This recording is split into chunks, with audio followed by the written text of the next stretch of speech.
Hey guys, Coach Pop here. Thanks for joining me for the video cast. Today we are looking at the continuing expansion of Dar al-Islam, the House of Islam, throughout Afro-Eurasia. Today in particular, we're focusing on the spread of Islam and Islamic states in West Africa and in East Africa. But to begin with, I want to examine this image carefully. The numbers and the letters on here just sort of ignore. But we haven't spent a whole lot of time talking about Africa thus far.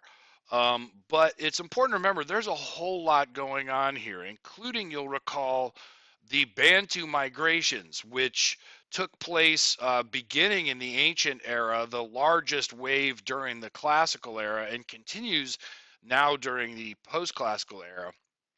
But something else to remember, even as we are focusing on the spread of Islam within Africa, that Christianity was very early moving into Africa, particularly East Africa.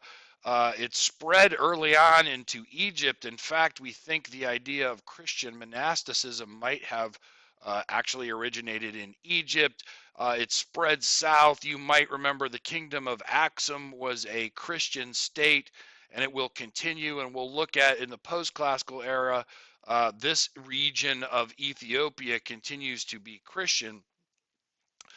We'll talk more about that in class tomorrow, but for right now, let's just focus on the spread of Islam part. This is a close-up of the image. You've seen this image in various contexts for the last several days, the spreading of Islam over time, starting from North Africa and then going south. Um, but notice there's this area here that is sort of, impervious to that. This is a Christian kingdom, and again, we'll talk more about that in class tomorrow. But for right now, let's sort of break it down into two different regions, starting with Islam in West Africa. And one of the things that's unique about what's happening here is they develop these really big empires that is kind of atypical for much of sub-Saharan Africa. And so it's an interesting question about why that might very well be. But regardless, one of the things we know for sure is the trans-Saharan trade is a crucial factor for all of the states and empires that develop in West Africa. If you remember going back to the classical period, the Niger River Valley civilization in quotation marks, these sort of cities without states that are popping up all over there. And then the camel is introduced. And of course, the camel has the ability to travel great distances without water, excuse me, which makes it ideal for traveling back and forth across the Sahara. And so once the camel is introduced, trade blows up back and forth over the Sahara. And then it's right at about that time that Islam appears. Now, tell me if this sounds familiar. First, the Muslim merchants show up because they want to get access to all those goods on the other side of the Sahara. They show up from North Africa. Then they're followed by Sufi mystics who are interested in how the local people experience divinity and then in turn persuade them that that's really about the one true God and convert them into Islam. So that pattern that we've seen in South and Southeast Asia definitely holds up in West Africa. Now, we're going to look at each of these three empires in turn here in just a moment, but let's think about some things that they all have in common. First of all, most of them started off as chiefdoms, and their chiefs are transformed into kings. They're turning into the sort of typical state structure that we have associated with the five features of civilizations. Second thing to remember is these states and empires have a huge ethnic diversity within them. And I cannot overstate this enough. Our perception of Africa is really skewed. There's so many different ethnic groups, so many different languages, so many different cultures, even within these states. And so one of the questions becomes, what is the relationship of all of these ethnicities inside of these giant empires.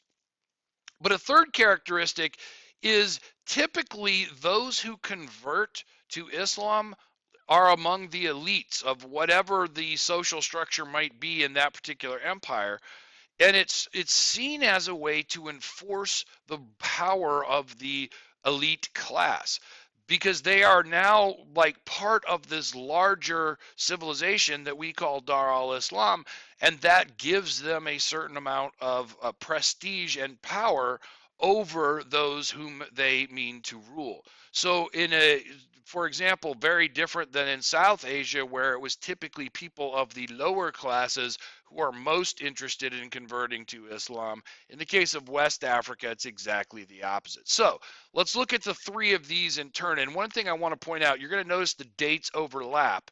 The dates are like they start as a kingdom and then end up conquering others. So the dates are beginning with a kingdom before they may or may not become an empire. But starting with Ghana, Ghana originally started off as a chiefdom. The chief becomes a king. They start establishing their state. They start getting more professional militaries. That same pattern that we've seen all over the place. The expansion of the trans-Saharan trade, as I mentioned, with the introduction of the camel, is a big deal. And in the case of Ghana, it's fueled by the trade of gold for salt. If you look at the map down here, there is a tremendous amount of gold just in the southern part of the Niger River Valley. And gold is obviously valuable everywhere, but in the northern part of Africa, on the other side of the Sahara Desert, is salt. And we might think, well, what's the big deal there? Well, you got to remember, if you're living in an environment with no refrigeration, salt is the main way you have to preserve food. And so gold is awesome and it's pretty to look at, but you can't eat it, well, with very few exceptions. And so that becomes a really, really valuable commodity. As part of that trade, though, we start to see increased urbanization. Those Niger Valley cities without states are slowly turning into cities within states, and the centralization of those states starting to look more and more like what we think of as our traditional definition of what a civilization is. As these kings get more and more control, we're starting to see the establishment of more like state bureaucracies that we have typically seen elsewhere in the world. By the 10th century of the Common Era, the kings of Ghana have all converted to Islam. Again, starting with the elites, they see themselves as establishing their prestige. They are part of this larger community of Dar al-Islam, which again reinforces their power over other people. Consequently, they were not that interested in converting people of the lower classes or of other ethnicities than theirs, because to them, belonging to Dar al-Islam was a privilege, and they didn't want to share that privilege with the people that they intended to rule over, using that privilege as part of their authority. Eventually, a bunch of nomads in the Sahara, we'll talk more about them later on, are constantly attacking Ghana, and it's weakened. And right about that time, another kingdom is growing named Mali. Now, Mali is the place, Malinke are the people. They created an empire by conquering other kingdoms, most especially Ghana in the early 13th century. Typically, most people view the establishment of the empire under this guy, Sundiata, who's known as the Lion King. Among 7,000 reasons why Disney drives me crazy, the Lion King story, which is allegedly based on Sundiata, is crazy. The story of Sundiata, though, is fascinating. It's so good, in fact, that it was preserved as an oral epic that was passed down by griots for literally hundreds and hundreds of years before it was finally written down by a French guy. Hopefully I'll have some time in class to tell you some of the stories of Sundiata, but it's really, really fascinating.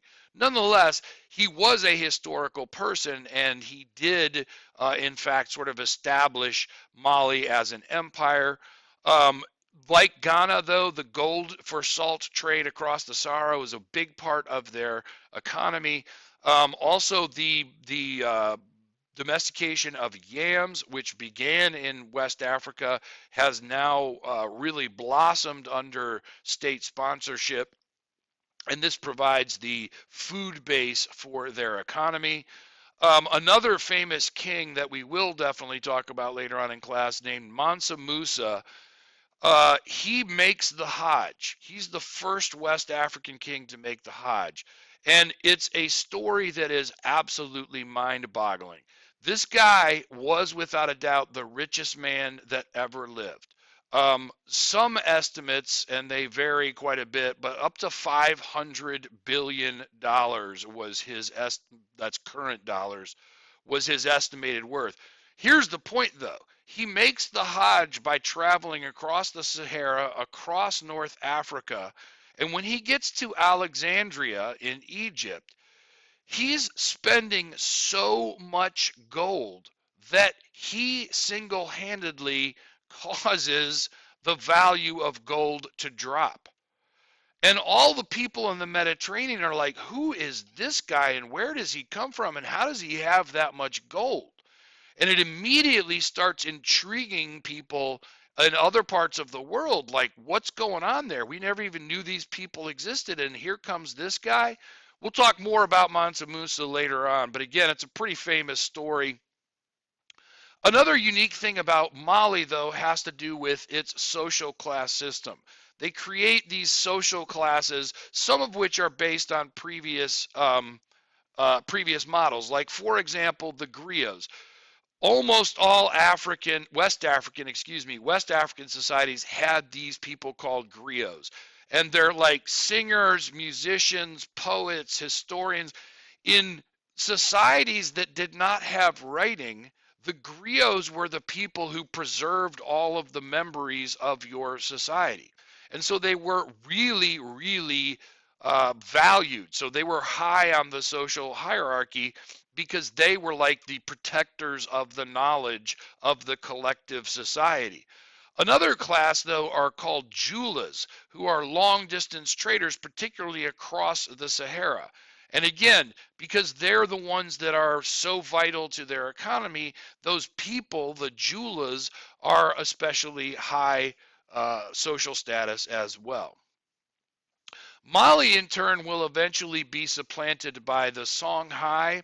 One of the things I haven't mentioned, but you might have noticed on the maps, the cities that are all along the Niger River, the capital cities, Djenné for Ghana, Timbuktu for Mali, and Gao for the Songhai, all of them began as those cities without states along the Niger River in the classical period. Now they become capital cities that are linked to a larger world system.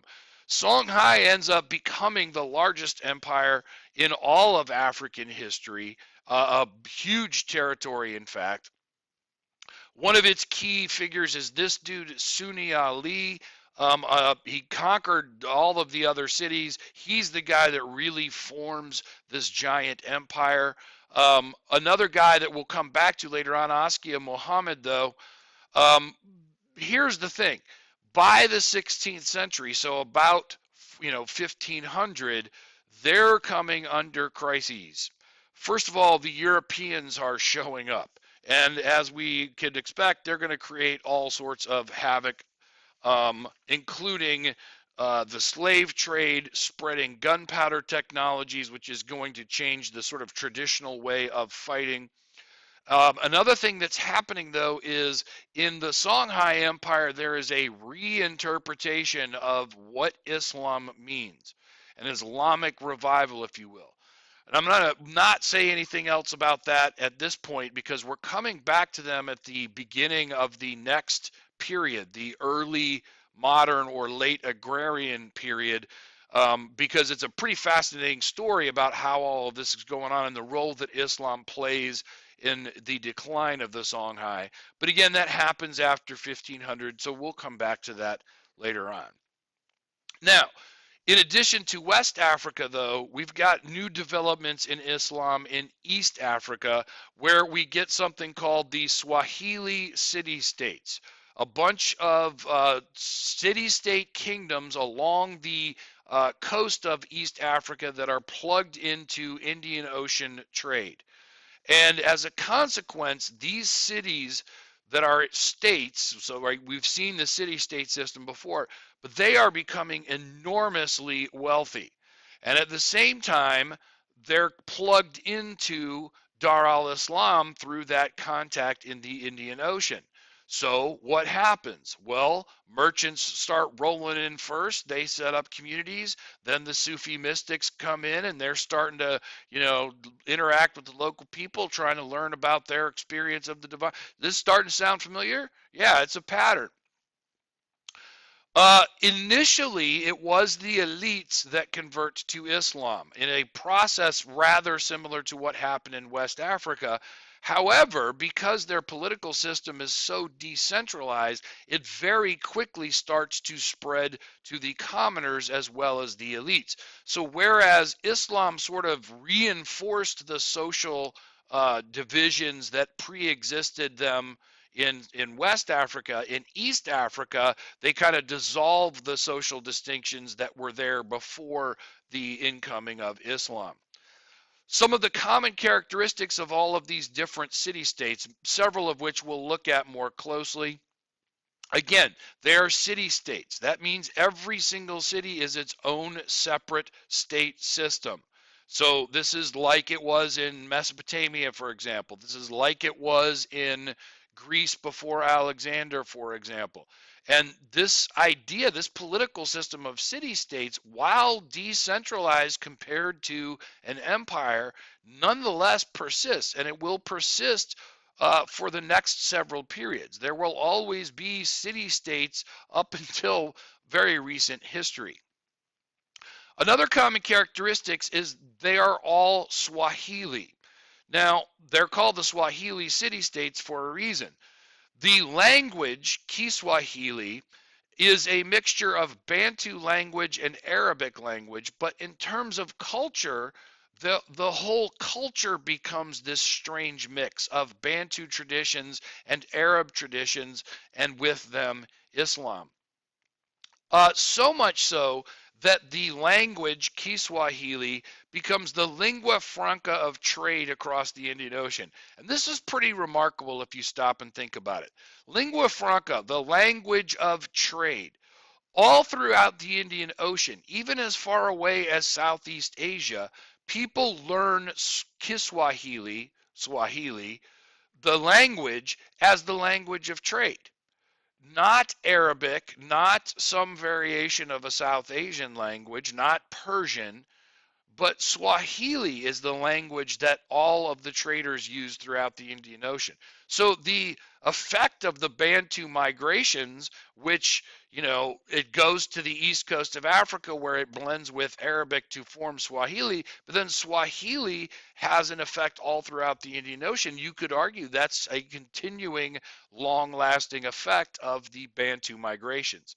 By the 13th century, then, they become their own unique culture. They're not like the rest of Africa. That coastline is this very cosmopolitan culture that's very unique. It's blending all sorts of elements from the Indian Ocean as opposed to the interior of Africa. So it becomes this really unique kind of culture. Again, putting this in a larger context, what I'm trying to suggest is Dar al-Islam becomes this new type of civilization that we've never really seen before. If you recall, last night we looked at South Asia and Southeast Asia, today West Africa and East Africa. And again, it doesn't matter what state or empire you're from, what your race is, what your ethnicity. If you are a Muslim, every place in this map that is part of Dar al-Islam, you are welcomed. And particularly if you have made the Hajj, you are not just welcomed, but you're honored every single place that you go. And again, this is something we haven't quite seen in the annals of world history just yet. So, thank you for your attention. I will look forward to seeing you in class. Thanks again.